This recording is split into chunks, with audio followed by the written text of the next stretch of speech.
ഞാനിന്ന് നിങ്ങളോട് പറയാൻ വരുന്നത് ഒരു നാർസിസ്റ്റ് ആയിട്ടുള്ളൊരു ജീവിത പങ്കാളിയുമായിട്ട് ജീവിക്കുന്നതിനുള്ള ബുദ്ധിമുട്ടുകളെ കുറിച്ചാണ് കേട്ടോടെ. ഒത്തിരി ബുദ്ധിമുട്ടുകൾ ഈ കാര്യത്തിൽ നമുക്കുണ്ട് അല്ലേ. ഇതെന്തായാലും നമുക്കിന്ന് ഇതിനെക്കുറിച്ച് ചർച്ച ചെയ്യാം. അപ്പോൾ എനിക്കറിയാവുന്ന കുറച്ച് കാര്യങ്ങൾ എൻ്റേതായ കാഴ്ചപ്പാടിലാണ് ഞാൻ നിങ്ങളുടെ അടുത്ത് പറയുന്നത്. ചിലപ്പോൾ ഇതെൻ്റെ ജീവിതാനുഭവം ആയേക്കാം. പക്ഷേ ഇത് നിങ്ങളുടെ കാഴ്ചപ്പാട് എങ്ങനെയാണെന്ന് എനിക്കറിയില്ല. പക്ഷേ ഇതെൻ്റെ കാഴ്ചപ്പാട് മാത്രമാണ്. ഇവിടെ മെൻ്റലി എത്ര ഓക്കെ ആയിട്ടുള്ളൊരു സുഹൃത്തിനോ ഒരു പങ്കാളിക്കോ പോലും പെട്ടെന്ന് മനസ്സിലാക്കാൻ പറ്റുന്ന ഒരു സംഭവം അല്ലടേ നമ്മുടെ കൂടെ സഹകരിക്കുന്ന സുഹൃത്തിനോ അല്ലെങ്കിൽ ഒരു പങ്കാളിക്കോ അല്ലെങ്കിൽ ഒരു പ്രണയിനിക്കോ അല്ലെങ്കിൽ ഒരു എന്താ പറയുന്നത് കാമുകരോ ഉണ്ട് ഈ നാസിസ്റ്റ് ആയിട്ടുള്ള സ്വഭാവം. ഇതിനകത്ത് ഒത്തിരി കാര്യങ്ങളുണ്ട്. ഇത് നമുക്ക് തുടക്കത്തിൽ നമുക്കൊരിക്കലും ഇത് പെട്ടെന്ന് അങ്ങനെ എടുക്കാൻ പറ്റത്തില്ല. കാരണം അത് അവർക്ക് നമ്മളോടുള്ള ഒരു അൺകണ്ടീഷണൽ ലവ് എന്നുള്ള രീതിയിൽ നമുക്ക് ഫീൽ ആവത്തുള്ളൂ. പക്ഷെ അതങ്ങനെ ഫീൽ ആക്കത്തുള്ളൂ. കാരണം വെച്ച് കഴിഞ്ഞാൽ നമ്മളൊരു ചെറിയ ഇരയിട്ട് മീനെ പിടിക്കുന്നില്ല, ആ ഒരു സംഭവം തന്നെയാണ് ഇത്.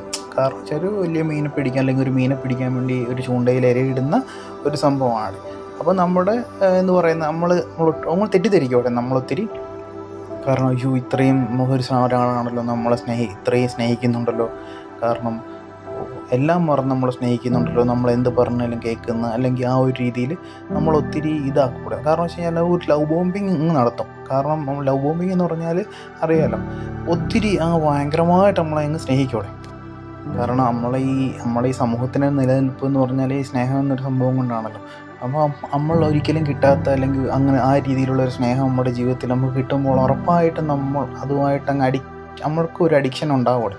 അപ്പം നമ്മൾ അഡിക്ഷൻ ഉണ്ടായി അവരുടെ വരുതിക്കായി അല്ലെങ്കിൽ അവരുടെ ഒരു രീതിയിൽ നമ്മളായി എന്ന് കാണുമ്പോൾ മാത്രമാണ് ഇവരുടെ നാർസിസ്റ്റിക് സ്വഭാവം അവർ പുറത്തെടുക്കുന്നതും നമ്മുടെ ആ ട്രാപ്പിൽ നമ്മളകപ്പെടുന്നത്. പക്ഷേ നമുക്ക് അപ്പോൾ ഒരിക്കലും പുറകിലേക്ക് നമ്മൾ മെൻ്റലി അത്ര സ്ട്രോങ് അല്ലാത്ത ഒരാളാണെങ്കിൽ നമ്മൾ ഒരിക്കലും നമുക്ക് അവിടെ നിന്ന് പിന്തിരിയാൻ പറ്റത്തില്ല. പക്ഷെ പിന്തിരിയാതിരുന്നു കഴിഞ്ഞാൽ നമ്മുടെ ജീവിതത്തിൽ നമുക്കാകെ കിട്ടിയ തുച്ഛമായ ഒരു ജീവിതത്തിൽ എടുക്കുന്നൊരു വലിയൊരു റോങ് ടേണാണ് നമുക്ക് ഉറപ്പായിട്ടും പറയാൻ പറ്റൂടെ. കാരണം വെച്ച് കഴിഞ്ഞാൽ നമ്മുടെ ജീവിതത്തിൻ്റെ സ്വസ്ഥത, സമാധാനം, സന്തോഷം, സുഹൃത്തുക്കൾ, അങ്ങനെ വേണ്ട സാമ്പത്തികം എല്ലാം നശിക്കാൻ പറ്റുന്ന ഒരു ഹൈഡ്രജൻ ബോംബാണ് ഈ സ്വഭാവമുള്ളൊരു വ്യക്തിയുമായിട്ട് നമ്മൾ ബന്ധം പുലർത്തുക എന്ന് പറയുന്നത്.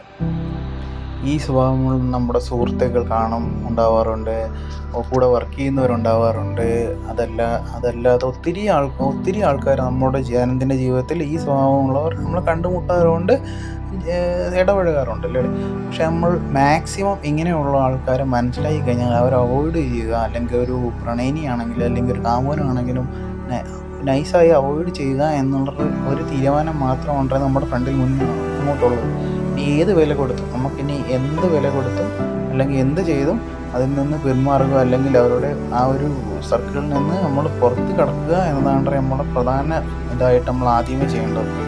അങ്ങനെ പുറത്ത് കടക്കാൻ കഴിഞ്ഞിട്ടില്ല എങ്കിൽ ഞാൻ നേരത്തെ പറഞ്ഞ പോലെ ജീവിതത്തിൽ ഒരു വലിയ വില നിങ്ങൾ കൊടുക്കാൻ തയ്യാറായി എന്ന് വേണം കരുതാൻ. പക്ഷേ മനുഷ്യന്മാരുടെ ജീവിതത്തിൽ വിവാഹം ഒരു അത്യന്താപേക്ഷിതമായ ഘടകമല്ലെങ്കിലും വിവാഹം സാധാരണ രീതിയിൽ എല്ലാവരും ചെയ്യുന്നൊരു സംഭവമാണല്ലോ. അപ്പോൾ ഈ വിവാഹത്തിന് ശേഷം ഒരു പങ്കാളി, കാരണം നമ്മുടെ നിയമപരമായ ഒരു എഗ്രിമെൻ്റ് അടിസ്ഥാനത്തിലാണല്ലോ വിവാഹം എന്ന് പറയുന്ന സംഗതി. അപ്പോൾ ഈ വിവാഹം എന്ന് പറഞ്ഞത് സംഗതിയിൽ നമ്മൾ ഇങ്ങനെ ഒരു നാർസിസ്റ്റ് ആയിട്ടുള്ള ഒരാളൂടെയാണ്, ഒരു പങ്കാളിയുടെ കൂടെയാണ് ജീവിക്കാൻ പോകുന്നുണ്ടെങ്കിൽ അത് ചിലപ്പോൾ നമുക്ക് വിവാഹത്തിന് ശേഷം ആയിരിക്കും അറിയാൻ പറ്റുന്നത്. പക്ഷെ അത് നമ്മൾ ഒരു കാര്യം എന്ന് പറഞ്ഞാൽ ഭയങ്കര ദുർഘടമായിട്ടുള്ളൊരു സംഗതിയാണ് ഈ സംഭവം. അപ്പം നമ്മൾ ഒരു കാര്യം തീരുമാനിക്കേണ്ടതെന്ന് പറഞ്ഞാൽ, കാരണം കുട്ടി ആവുന്നതിന് മുമ്പ് കല്യാണത്തിന് ശേഷം എന്തായാലും 1 വർഷം കഴിയാതെ കുഞ്ഞിൻ്റെ കാര്യത്തിനെ കുറിച്ച് ചിന്തിക്കുക പോലും ചെയ്യരുത്. അത് ആരായാലും അതിനെക്കുറിച്ച് ഒന്നും ചെയ്യരുത്. കാരണം വെച്ച് കഴിഞ്ഞാൽ അത് വേറൊന്നും കൊണ്ടല്ല, അത് നമ്മൾ കറങ്ങാനോ ലോകം ചുറ്റാനോ അല്ലെങ്കിൽ എൻജോയ് ചെയ്യാനോ, കുഞ്ഞായി കഴിഞ്ഞാൽ ഒന്നിനും സമയം കിട്ടില്ല, അങ്ങനെയുള്ള കാഴ്ചപ്പാടിലൊന്നുമല്ല. നമ്മുടെ പങ്കാളിയുടെ സ്വഭാവം തിരിച്ചറിയുന്നതിന് വേണ്ടിയാണ് ഈ 1 വർഷം എന്ന് പറഞ്ഞ് കണക്ക് കൂട്ടുന്നത്. ഈ എല്ലാ കാര്യങ്ങളും ജീവിതത്തിൽ ഈ നാർസിസ്റ്റ് ആയിട്ടുള്ള കുറച്ച് ആൾക്കാരുടെ അവരുടെ സ്വഭാവങ്ങളും അവരുടെ കാര്യങ്ങളും ഒക്കെ എൻ്റെ അറിവിനെ വെച്ച് ഞാനിവിടെ പറയാം. പക്ഷേ ഇതൊരിക്കലും എൻ്റെ അറിവോ നിങ്ങളുടെ അറിവോ അല്ലെങ്കിൽ ആരെങ്കിലും പറയുന്നത് കേട്ടിട്ട് ഒരിക്കലും നിങ്ങൾ ഇതിനെക്കുറിച്ചൊരു സൊല്യൂഷൻ എടുക്കരുത്.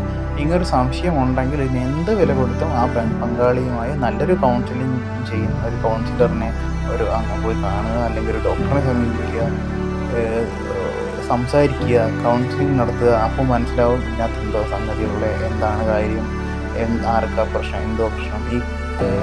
അപ്പോൾ ഒരു എന്താ പറയുന്നത്, ഈ നാർസിസിസ്റ്റിക് ആയിട്ടുള്ള ഒരാൾക്ക് ചിലപ്പോൾ മാറാൻ പറ്റും എന്ന് എനിക്ക് ഒരു 90% മാറാൻ അവർക്ക് കഴിയില്ല. അത് എന്താണ് അത് പറഞ്ഞു തരാൻ എനിക്കും അറിയില്ല.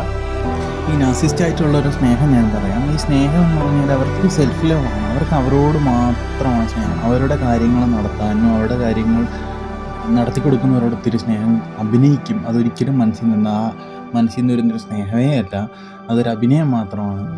പിന്നെ ആരുമായും ആരെടുത്തും ഒരു എന്ന് പറഞ്ഞാൽ അസഹിഷ്ണുത ഇല്ല, ഒരു എമ്പതി ഇല്ല. ഈ എമ്പതി എന്ന് പറഞ്ഞൊരു സാധനമേ ഇല്ല. കാരണം ആർക്ക് വയ്യാതായാലും ഒന്നും പ്രശ്നമില്ല, അവർക്കത് സന്തോഷം എത്തുള്ളൂ. മാനസികമായിട്ട് ഉപദ്രവിക്കുക, ശാരീരികമായിട്ട് ഉപദ്രവിക്കുക, അങ്ങനെയുള്ള പ്രശ്നങ്ങളാണ് ഇവർക്ക് മെയിനായിട്ടുള്ളത്. കാരണം ഇവർക്ക് തോൽക്കാൻ ഇഷ്ടമല്ല, ഇവർക്ക് തോൽക്കാൻ പറ്റത്തില്ല. കാരണം ഇവർക്ക് തോൽക്കാൻ വന്ന് ഇവർ തെറ്റായിട്ടുള്ളൊരു കാര്യം, ഇവർ ചെയ്തൊരു തെറ്റിനെക്കുറിച്ച് പോലും നമ്മൾ പറഞ്ഞു കഴിഞ്ഞാൽ ഇവരൊരിക്കലും സമ്മതിച്ച് തരുമോ, തരത്തില്ല. അത് എന്നെങ്കിലും നടന്ന് ഏതെങ്കിലും ഒരു കാര്യമായി നമ്മുടെ കാര്യം എന്തെങ്കിലും പറഞ്ഞ് അതിനെ കോട്ട് ചെയ്യുമോ, അല്ലെങ്കിൽ അത് ഏതെങ്കിലും രീതിയിൽ മാനിപ്പുലേറ്റ് ചെയ്ത് നമ്മളെ തെറ്റാണ് നമുക്ക് തോന്നിക്കുകയോ ചെയ്യിപ്പിക്കുന്നൊരിതാണ് ഇങ്ങനെയുള്ള സ്വഭാവമുള്ളവർക്ക് പറ്റുന്നത്. ഇവരുടെ കൂടെ ജീവിക്കുമ്പോൾ നമ്മളും ഇവരുടെ രീതിയിൽ, കാരണം അയ്യോ ഇനി നമ്മൾ ചെയ്തത് തെറ്റാണോ എന്ന് പറഞ്ഞിട്ട് മാനസികമായിട്ട് നമ്മൾ ഇവരുടെ സർക്കിളിനകത്ത് വന്നു പോകൂടെ. അങ്ങനെ ആയിക്കഴിഞ്ഞാൽ പിന്നെ നമുക്ക് ഒരിക്കലും അവിടെ നിന്ന് മുക്തി നേടാൻ പറ്റത്തില്ല. മാനസികമായ പ്രഷറിലും ടെൻഷനിലും നമ്മുടെ ജീവിതം എരിഞ്ഞില്ല തീരെ അല്ലെങ്കിൽ അവർക്കൊരു വളമാവുക എന്നല്ലാതെ നമുക്ക് നമ്മുടെ ജീവിതം കൊണ്ട് ഒന്നും ഉണ്ടാകാൻ പോകുന്നില്ല. പിന്നെ ഇവർക്ക് ലോകത്തെക്കുറിച്ചോ അല്ലെങ്കിൽ ജീവിതത്തെക്കുറിച്ചോ ഇവർക്ക് അങ്ങനെ അധികം കാഴ്ചപ്പാടൊന്നുമില്ല. ഇവർക്ക് സ്വന്തം കാര്യം, ചിലപ്പം അവരുടെ ഒരു സർക്കിൾ കാണും, ചിലപ്പം മതമായിരിക്കത്തില്ല പ്രശ്നം, വീട്ടിൽ ഉള്ള ചിലപ്പോൾ ചില ദാമ്പത്യ പ്രശ്നങ്ങളുണ്ട്. കാരണം അവർ വീട്ടുകാർ തന്നെ ആലോചിച്ച് കല്യാണം കഴിക്കുന്ന ഒരേ ജാതിയും മതവും എല്ലാം ഒന്നായിരിക്കും. പക്ഷേ നിങ്ങളുടെ വീട്ടിലുള്ളവർക്ക് നിറം കുറവാണ്, അല്ലെങ്കിൽ അവർക്ക് വിദ്യാഭ്യാസം കുറവാണ്, അല്ലെങ്കിൽ അവരങ്ങനെയാണ് ഇവരിങ്ങനെയാണ് എന്നും പറഞ്ഞ് സ്വന്തമായിട്ട് മനസ്സിൽ ഓരോന്ന് ആലോചിച്ച് അവരങ്ങനെ ചെയ്യുന്നവരായിരിക്കും എന്നൊക്കെയുള്ള രീതിയിൽ ചുമ്മാ വെറുതെ പ്രശ്നം ഉണ്ടാക്കുക, സംസാരിക്കുക, എല്ലാത്തിനും തർക്കിക്കുക. എന്താ പറയുന്നത്, സന്തോഷമായിട്ടൊരു ട്രിപ്പ് പോലും പോകാൻ പറ്റാത്ത, എങ്ങും പോകാൻ പറ്റാത്ത അവസ്ഥ. പക്ഷേ അതെല്ലാം അവസാനം നമ്മൾ ചെയ്തതുകൊണ്ടാണ് അങ്ങനെ ആയത് എന്നുള്ള രീതിയിലാക്കി മാനിപ്പുലേറ്റ് ചെയ്യുക, മറ്റുള്ള ആൾക്കാരോട് ഈ കാര്യങ്ങൾ പറഞ്ഞ് കരയുക, അവരുടെ ഫ്രണ്ടിലൊരു ഇത് പിടിച്ചു പറ്റുക. ഇതൊക്കെയാണ് ഇവർ ഇങ്ങനെയുള്ള ഈ സ്വഭാവമുള്ളവരുടെ പ്രശ്നം. ഇതൊരിക്കലും നമുക്കൊരാളെ പറഞ്ഞ് മനസ്സിലാക്കാൻ ഒരിക്കലും പറ്റത്തില്ല. പക്ഷേ നമുക്കിങ്ങനെ ഒരു വീഡിയോ കണ്ടാൽ ചിലപ്പോൾ നമുക്ക് ഇതൊരു പ്രശ്നമുള്ളവർക്ക് അവർക്ക് സ്വയം മനസ്സിലാവത്തില്ല. ചിലപ്പോൾ ഇത് കേൾക്കുന്ന ഒരാൾക്ക് ഇങ്ങനെ പ്രശ്നമുള്ളവരാണെങ്കിൽ ചിലപ്പോൾ കേട്ടിട്ടുണ്ടെങ്കിൽ അവർക്കാണ് ഈ പ്രശ്നം എന്നുള്ള രീതിയിൽ വേണമെങ്കിലും നിങ്ങൾ ചിന്തിച്ചേക്കുക. അപ്പോൾ ഇത് കറക്റ്റായിട്ട് അറിയണമെങ്കിൽ നിങ്ങൾ കൗൺസിലിങ്ങിന് പോവുക, കൗൺസിലർ പറയുന്നത് കേട്ട് മനസ്സിലാവുമെന്ന് എനിക്ക്. കാരണം വെച്ച് കഴിഞ്ഞാൽ എൻ്റെ അനുഭവത്തിൽ നിന്ന് തന്നെ ചിലപ്പോൾ എനിക്കറിയാവുന്ന, ഞാൻ ഒരേ ആൾക്കാർ തന്നെ 4 സ്ഥലത്ത് പോയി 4 കൗൺസിലറെ കാണിച്ചവരുണ്ട്. അപ്പം എല്ലായിടത്തും ഒരേ കാര്യം തന്നെയാണ് പറയുന്നത്. പക്ഷേ കാര്യം പറയുമ്പോൾ ചിലയിടത്ത് പറയാം അതൊരു ലേഡി, പ്രായമുള്ളവരാ, അവർക്കൊന്നും അറിയത്തില്ല, അവർക്ക് പുതിയ കാര്യം അറിയത്തില്ല, അവരുടെ പ്രശ്നമാണ്. അല്ലെങ്കിൽ ഒരു പ്രായം കുറഞ്ഞവരുടെ ഒരു ലേഡിയുടെ അടുത്ത് പോയി കഴിഞ്ഞാലോ, അല്ലെങ്കിൽ ജെൻസിൻ്റെ അടുത്ത് ഒരു ഡോക്ടറുടെ അടുത്ത് പോയി കഴിഞ്ഞാൽ അവരോട് പറയാം, ഇതെനിക്ക് പ്രായം കുറഞ്ഞതുകൊണ്ട് നിങ്ങൾ ചിരിച്ച് കളിച്ച് സംസാരിച്ചപ്പോഴത്തേക്ക് അവരോ അല്ലെങ്കിൽ അവളോ അവനോ അല്ലെങ്കിൽ ഡോക്ടർ ആരായാലും ലേഡി ആയാലും അവർ മയങ്ങിപ്പോയി, അങ്ങനെയുള്ള രീതിയിൽ സംസാരിക്കുക. പിന്നെ എന്തുവാ പറയുന്നത്, ആരെങ്കിലും വ്യക്തമായിട്ട് കാര്യമായിട്ട് പറഞ്ഞു ആ ഡോക്ടറെ കൊള്ളത്തില്ല, ആകെയൊക്കെ സംസാരിക്കാറ്, ചില ഡോക്ടർമാരെ തെറ്റ് പറയുക, അങ്ങനെയുള്ള കാര്യങ്ങളൊക്കെ ഉണ്ട്. അപ്പോൾ ഇതിനകത്തുനിന്ന് കാരണം വെച്ചാൽ ഇവരൊരിക്കലും നമ്മളെ വിട്ടു പോകത്തില്ല. ഇവർക്കൊരു വളമാണ്. നമ്മളെ കളയില്ല അവർ. നമ്മളെ മാക്സിമം ടോർച്ചർ ചെയ്ത് നമ്മൾ ഫ്രണ്ട്സിൻ്റെ സർക്കിളിൽ നിന്ന് ഒഴിവാക്കി വിടുക. കാരണം നമ്മൾ എന്തെങ്കിലും ചിലപ്പോൾ ഇതറിയാതെ രഹസ്യമായിട്ട്, കാരണം എന്തെങ്കിലും ഫ്രണ്ട്സിൻ്റെ കാര്യങ്ങൾ എന്തെങ്കിലും ഷെയർ ചെയ്തായിരിക്കും അതൊരു സമയത്ത് ആരും നമ്മൾ തെറ്റാണെന്ന് തോന്നാത്ത രീതിയിൽ അവരെ ഫ്രണ്ടിൽ പറയുക. അപ്പോൾ അവരെ നമ്മളെ വെറുക്കുക, അല്ലെങ്കിൽ നമ്മളെല്ലാവരും പറയുന്നുണ്ടല്ലോ അങ്ങനെ ഒരു രീതിയിലാക്കുക, മാനിപ്പുലേറ്റ് ചെയ്യുക. നമ്മളെല്ലാവരെയും ഫ്രണ്ടിൽ നമ്മുടെ ബന്ധുക്കാരെ വീട്ടുകാരെ ഫ്രണ്ടിലും എല്ലാം നമ്മളെ മാറ്റി നിർത്തിപ്പിക്കാൻ നോക്കുക. അങ്ങനെയുള്ള ഒത്തിരി കാര്യങ്ങൾ ഇവർ ബുദ്ധിപരമായിട്ട് ചെയ്യുവാണ്. പക്ഷേ മനസ്സിലാക്കി ഇവരുടെ കുടുംബത്തിലുള്ളവരോ അല്ലെങ്കിൽ മനസ്സിലാക്കിയാൽ കുറേ പ്രശ്നങ്ങൾ മാറും. പക്ഷേ ഇവരുടെ ഈ മാനിപ്പുലേഷൻ കാരണം ആർക്കും മനസ്സിലാവത്തില്ല. ഈ പ്രശ്നമില്ലാത്ത നമ്മളായിരിക്കും ഇതിനകത്ത് വലിയ പ്രശ്നക്കാരായിട്ട് നിലനിൽക്കാൻ പോകുന്നത്. ഇനി കുട്ടിയായതിന് ശേഷമാണെങ്കിൽ ഇതിൽ പ്രതിവിധി എന്ന് പറയുന്നത് ഒന്നും ചെയ്യാൻ ഉള്ളതായിട്ടില്ല. പിന്നെ നമുക്ക് പേഴ്സണലി നമുക്കൊരു സ്നേഹം, നമ്മൾ സ്വയമായിട്ട് നമ്മളെ സ്നേഹിക്കുക, നമ്മൾ പറയുന്നത് ശരി എന്നുള്ള കാര്യത്തിൽ നമ്മൾ ഉറച്ചിരിക്കുക. ചിലപ്പോൾ ഉറച്ചിരിക്കുമ്പോഴത്തെ ശാരീരികവും മാനസികമായിട്ട് നമ്മൾ ആക്രമിച്ചേക്കാം. അധികം ബോണ്ട് വയ്ക്കാതിരിക്കുക, ഇതെപ്പോൾ വേണമെങ്കിലും കഴിയാം എന്നുള്ള രീതിയിൽ ചിന്തിക്കുക, സമാധാനത്തിൽ ഇരിക്കുക, മുമ്പോട്ട് പോവുക. രാവിലെ ഒരു യോഗ കാര്യങ്ങളെല്ലാം ചെയ്ത് മനസ്സിനെ ബലപ്പെടുത്തുക എന്നുള്ളതല്ലാതെ ഇതിൽ വേറെ കാര്യങ്ങളൊന്നും അവരോട് അധികം ഷെയർ ചെയ്യരുത്. രഹസ്യങ്ങളോ അല്ലെങ്കിൽ നമ്മളോട് പേഴ്സണൽ കാര്യങ്ങളൊന്നും അധികം ഷെയർ ചെയ്യാതിരിക്കുക. കുറച്ച് ഡിസ്റ്റൻസ് കീപ്പ് ചെയ്യുക. അതാണ് ഇതിനകത്ത് ചെയ്യാനുള്ള ഒരു വഴി. ഇതിൽ കൂടുതൽ എനിക്ക് പറഞ്ഞുതരാൻ അറിയാം, എൻ്റെ വീഡിയോയിൽ പറഞ്ഞുതരാം. പിന്നെ ഒത്തിരി വീഡിയോകൾ ഇതിനെക്കുറിച്ച് ഇപ്പം പറയുന്നുണ്ട്, ഒത്തിരി യൂട്യൂബ് ചാനലുകളുണ്ട്, കാര്യങ്ങളുണ്ട്.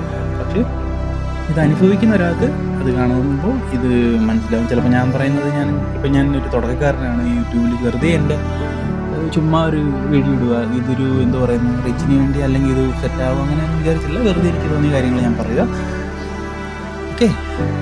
Okay bye.